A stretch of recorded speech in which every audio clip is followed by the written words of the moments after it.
તો આ તરફ સુરતમાં ધમાલ કરનારા આપના કોર્પોરેટર પર સકંજો। આપના 8 કોર્પોરેટર સામે રાયોટિંગનો ગુનો નોંધાયો છે।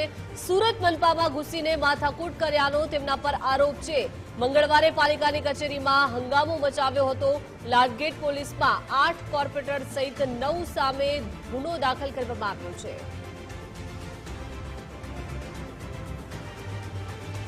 વધુ વિગત સાથે સંવાદદાતા રાકેશ લાઈવ જોડાઈ ગયા છે। રાકેશ, સુરતમાં ધમાલ કરનારા આપના કોર્પોરેટર પર સકંજો બોલાવવામાં આવ્યો છે અને રાયોટિંગનો ગુનો તેમના પર દાખલ કરવામાં આવ્યો છે। કોણ છે આ કોર્પોરેટર અને શા માટે હંગામો મચાવ્યો હતો?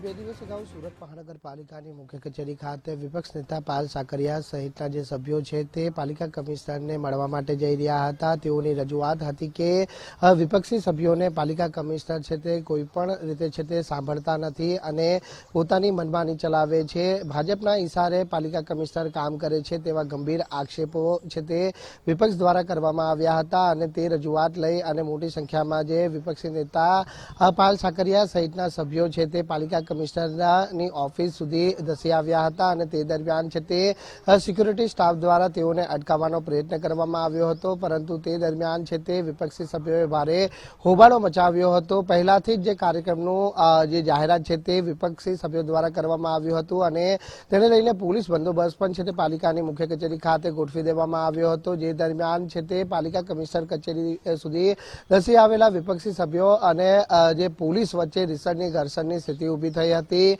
જે બાદ છે તે તમામની ટીંગાટોળી કરી પોલીસ દ્વારા અટકાયત પણ કરવામાં આવી હતી। ભારે સૂત્રોચ્ચાર અને નારાબાજી સાથે પ્લે કાર્ડ લઈ વિરોધ નોંધાવવામાં આવ્યો હતો અને જેને લઈને મોટી સંખ્યામાં જે વિપક્ષી સભ્યોની પોલીસ તરફથી એક બાદ એક અટકાયત કરવામાં આવી હતી અને તમામને લાલગેટ પોલીસ મથકે લઈ ગયા બાદ જામીન ઉપર મુક્ત કરાયા હતા।